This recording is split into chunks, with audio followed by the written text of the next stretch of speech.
Merci beaucoup Jean-François de te déranger pour venir jusqu'à ici. Tout ce que j'ai dit là, c'est mon cœur qui parle. Qui sache juger. C'est mon cœur qui parle. Je ne parle pas en politicien, tout ça, non. Je suis centrafricain. En tant que centrafricain, j'aime mon pays.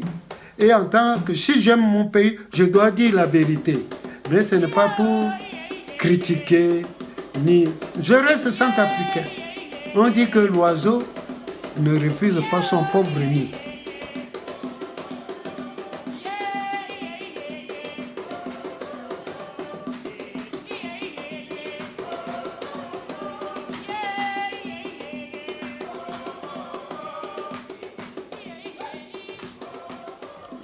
La période que tu es en train d'expliquer pour ceux qui vont t'écouter est une période particulière aussi pour le pays. C'est la fin de la colonisation, c'est l'indépendance qui arrive. Et dans les témoignages que tu as donnés, tu as cité Barthélemy Boganda, à la fois en tant que prêtre, mais aussi en tant qu'homme politique. Tu as cité David Dacko, tu as cité le maréchal Bokassa. Quel était, pour toi, en tant que prêtre, comment tu as vécu cette période-là, et notamment la relation avec les autorités? Oui. Mais tu sais, mon cher neveu Jean-François, quand je suis parti au séminaire, l'évangile de Jésus-Christ, c'est une richesse. Quand j'étais à Mumbai, un jour Boganda est venu. Je crois que c'était sa dernière visite, puisque c'était en 50, il est mort en 59. Et alors, la dernière visite qu'il a faite à Mumbai, c'était en 58.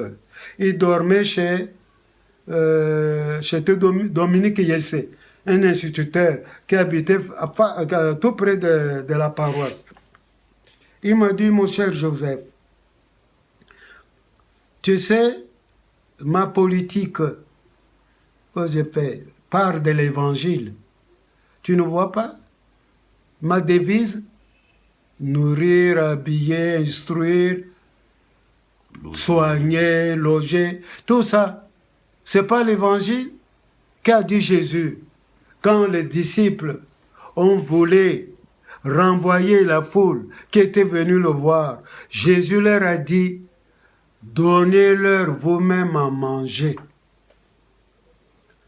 Si l'Europe aujourd'hui est développée, nous connaissons l'histoire de l'Église, l'histoire de la France. Ce sont les moines cultivateurs, les moines instituteurs, professeurs, le moine boulanger, il faisait un peu de tout, le moine médecin, il faisait un peu de tout. Donc l'Église n'est pas là toute la journée à dire l'évangile, Dominus vobiscum, comme on disait autrefois, Dominus vobiscum, Dominus vobiscum, le Seigneur soit avec vous. Non, il faut mettre la main dans la terre. Il faut savoir se salir les mains, comme disait Monseigneur Manicus. L'Église doit se développer. Mais tu ici avec moi à Saint-Paul, qu'est-ce que nous voyons? Ce que les premiers missionnaires ont fait. Ils ont planté, il y a le palmier, c'est encore là. L'église, c'est encore là. Ils fabriquaient des tuiles. Ils fabriquaient des briques pour les maisons. Mais écoutez, tout cela, ça m'a frappé. C'est pourquoi j'ai dit non. Prêtre, il faut qu'on travaille. Voilà ma philosophie. Voilà ce que je vois dans l'évangile. L'évangile n'est pas une lettre morte. L'évangile est vivant. L'évangile est sociable. L'évangile est plein de charité. L'évangile est plein de travail. Et puis quand je vois le premier disciple de Jésus, les apôtres, ils étaient tous des travailleurs, des pêcheurs, des médecins. Hein? Quand vous voyez quelqu'un comme Luc, c'est un médecin. Et Judas, un spécialiste des finances, puisqu'on l'a mis pour garder l'argent. Donc, il était financier. Matthieu, non. Voilà, c'est pourquoi je te dis, moi, je Je remercie papa Kanji. Parce que quand j'étais petit, chaque fois qu'il allait au champ, je l'accompagnais. Un jour, il m'a dit, toi là, plus tard, tu seras quelqu'un. Si tu aimes le travail là, tu seras quelqu'un. C'est ce que papa m'avait dit. Si tu aimes le travail, tu seras quelqu'un. Si quelqu'un n'aime pas le travail, il ne sera pas quelqu'un. Et quelqu'un, c'est quoi? Quelqu'un, c'est quelqu'un qui a sa maison, qui vit bien, qui a tout ce qu'il lui faut. Il n'a pas besoin de tendre la main aux gens. Voilà ma philosophie.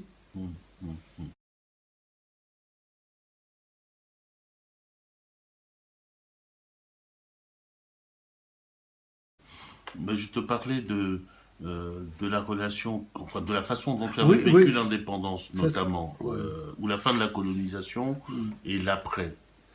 Comment toi-même ou l'Église de Centrafrique a vécu ces moments-là ou a contribué à ces moments-là?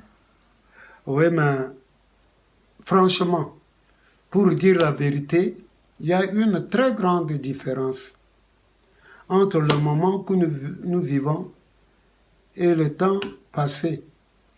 Le temps passé, les gens aimaient le travail. Le temps passé, il n'y avait pas le tribalisme. Le temps passé, il n'y avait pas la paresse. Il y avait très peu de corruption. Tu sais, notre pays a vécu des moments durs. Je me rappelle que quand Dako était au pouvoir, les fonctionnaires recevaient régulièrement leur salaire. Et un jour, même en causant avec Dako, il me disait, la France lui a demandé pourquoi il ne demande pas de subventions, de quoi. Mais Dako dit, il a tout. Il a de l'argent. Parce que les gens travaillaient. Il y avait l'agence spéciale. Dans chaque sous-préfecture, préfecture, ou poste de contrôle, il y avait l'agence spéciale. On payait les fonctionnaires sur place. On n'allait pas à Bangui pour se faire payer. Il y avait le coton, il y avait le café, il y avait les arachides, nous en avions tout. Mais toi-même, tu vois actuellement. Non, mais je suis obligé, je suis de l'ancien temps. Ne me demande pas ce qui se passe maintenant. Nous sommes en train de vivre, on peut dire, une espèce d'enfer, puisque les gens n'aiment pas le travail. Et puis, le népotisme, tout ça, ça joue.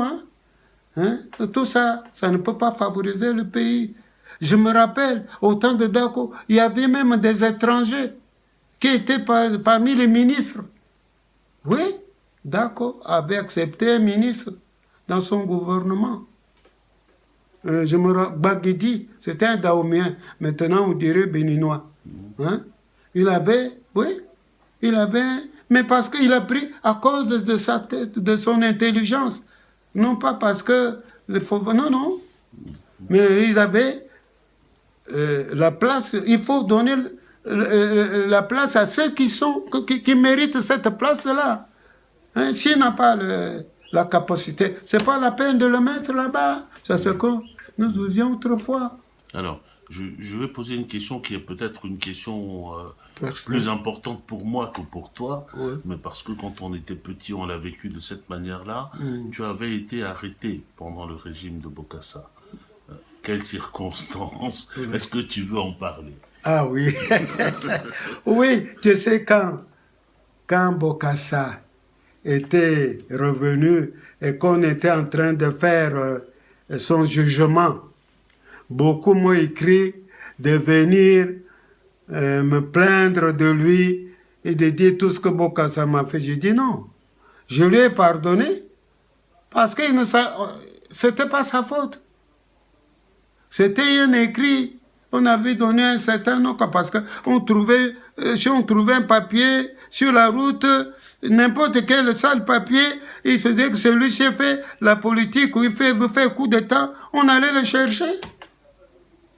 Alors, donc, je crois que oui, on est venu me chercher.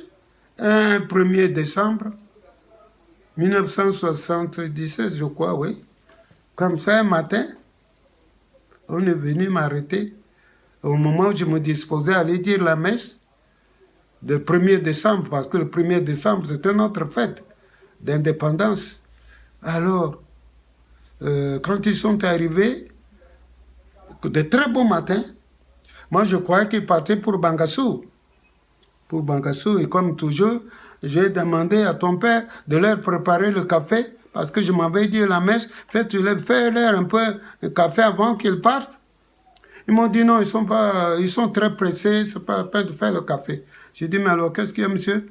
Alors ils m'ont dit, vraiment, nous, on est gênés, mais on voudrait parler avec toi. Bon, il y a un qui est sorti, je crois que c'est le commissaire qu'on a envoyé. Il me dit, voilà,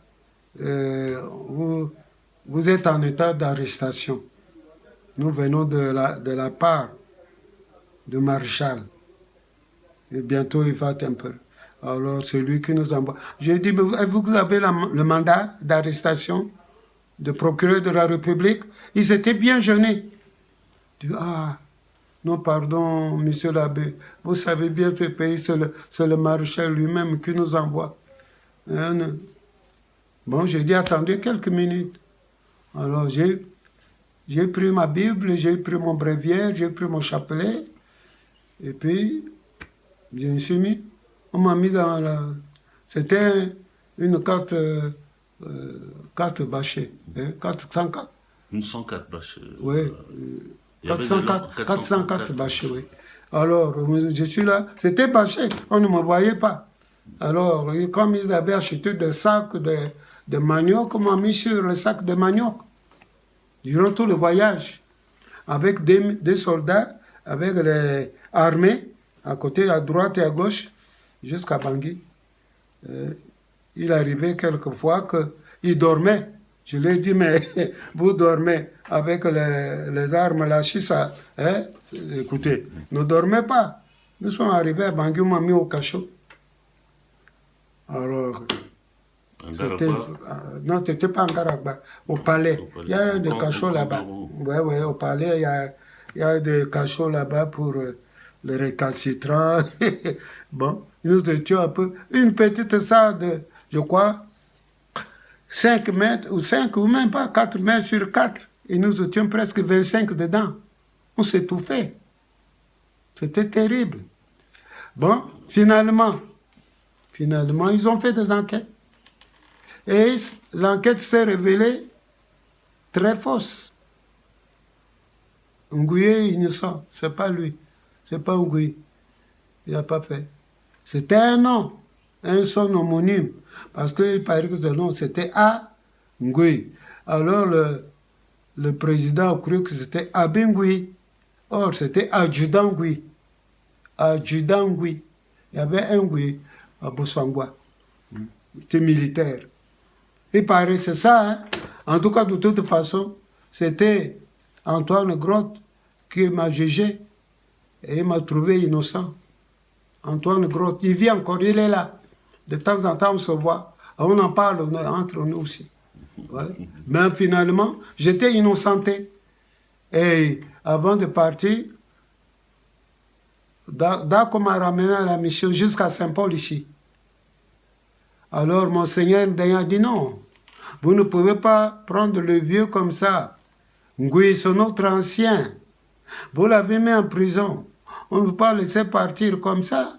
Il faut demander pardon.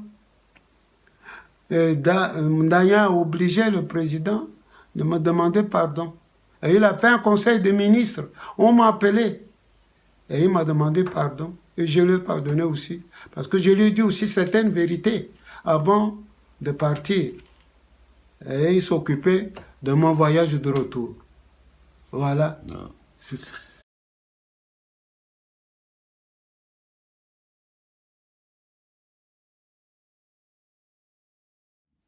Merci beaucoup, tonton. Mais une dernière question, une toute dernière question. Tu es né tu fais partie d'une famille biologique. Tu as ensuite élargi, tu es membre de la famille de l'Église, mais aussi membre de la famille citoyenne de Centrafrique. Quelle est pour toi le rapport que tu fais entre tout ça? Tu es le fils de tes parents, de l'Église, le fils de Centrafrique. Est-ce que tout ça, ça se complète ou il y a une préférence là-dedans? Mais là, tu me Grande poses question. une question que vraiment c'est très embarrassant ce que tu dis là. Hein? Bon, Tu- on peut arrêter là, hein. oui. Mais Ouais. non, parce que dans ce que tu as dit tout à l'heure, notamment s'agissant de grand-père, évidemment, tu fais partie d'une famille, mais en même temps, tu as dédié ta vie à l'Église jusqu'à aujourd'hui. Euh, et même dans la Bible, Jésus fait des rapports entre, lorsqu'il répond à sa mère à propos de la famille. Hein. Donc, dans le parcours qui a été le tien et l'expérience qui est la tienne, Oui. hein, comment tu as réussi à concilier tout ça? Mais la question que tu me poses là, tu sais quand notre Seigneur lui-même, quand il était sur la terre, à un moment donné, sa famille est venue le voir. Il était en train de prêcher. Il était dans la maison. On lui a dit à tes frères, ta mère et tes frères sont là dehors, qui veulent te voir. C'est presque la même question que tu me poses. Alors Jésus, qu'est-ce qu'il a dit? Ma famille, mais les voilà, autour de moi ici. Ce sont ceux qui m'écoutent. Je crois que en réfléchissant, on peut dire, on doit même dire que la famille spirituelle est très forte et très large.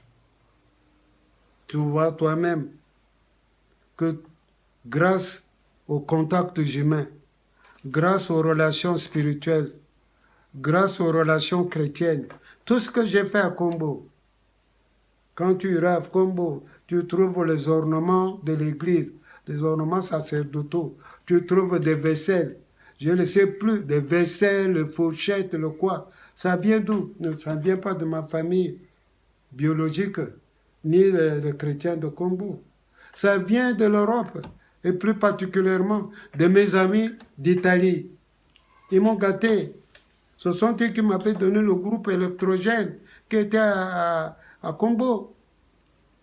Il y a un prêtre italien qui a quitté l'Italie pour venir jusqu'à Combo. Tu as dû le connaître, le père Don Villa, Don Villa, oui. fidèle Don Villa, qui est venu. Il a travaillé avec moi à un moment donné, 1 ou 2 ans avec moi. Tout ce que j'ai à Combo, j'ai tout laissé là-bas.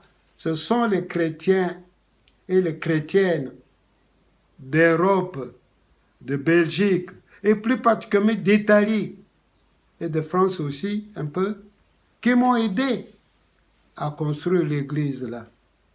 Et tout ce que tu vois que j'ai laissé là-bas, les livres, les vaisselles, en tout cas, à Combo, on pouvait recevoir 200, 300 personnes. Il y avait tout. Les assiettes, les verres, le tout. Je pouvais recevoir 200, 300 personnes. Il n'y avait pas de problème. Parce que ce sont eux qui m'ont aidé. Donc, les deux familles ne sont pas incompatibles. J'aime ma famille biologique, j'aime ma famille spirituelle, et la plupart du temps, ce sont même la famille spirituelle. Voilà. Ici, à Bangui, tu as qu'à voir les gens comme le Pacheco, les Alima, hein, et beaucoup de papa Barnabé Zilavo, le Théa, le Ogbami, tous ces anciens, les Théa, hein, les Tétéa et le Sokambi, toutes ces familles qui nous aiment et qui étaient nos familles. Hein, le Marcel Douzima avec sa fille Edith, qui est comme toi là, juge, je ne sais pas Avocat, comment vous appelez, avocat. avocat, pardon, oui, bon, ça me fait plaisir. En tout cas, je ne suis pas dépaysé. Je ne suis pas dépaysé dans l'église. Je ne suis pas malheureux dans l'église. Et je remercie tous les chrétiens, toutes les chrétiennes, tout le mouvement, tous ceux de Bangui, tous mes amis, tous mes bienfaiteurs qui m'ont aidé jusqu'à cette heure. Aujourd'hui encore, je suis chez moi ici à Bangui. Ils me gardent. Hein, quand tu vois la famille Zota qui est là, c'est quand même notre famille qui me garde. Et tant d'autres. Hein? Isamo, son papa m'aidait beaucoup. Son fils Isamo Bruno, il m'aide aussi. Et tous nos amis qui sont à Bangui, c'est pour dire que je ne regrette rien. Notre famille est très large. Notre famille est très grande. Voilà ce que je peux te dire. Merci beaucoup, tonton. Merci beaucoup, Jean-François. Tu t'es dérangé pour venir jusqu'à ici. Tout ce que j'ai dit là, c'est mon cœur qui parle. Et qui sache juger.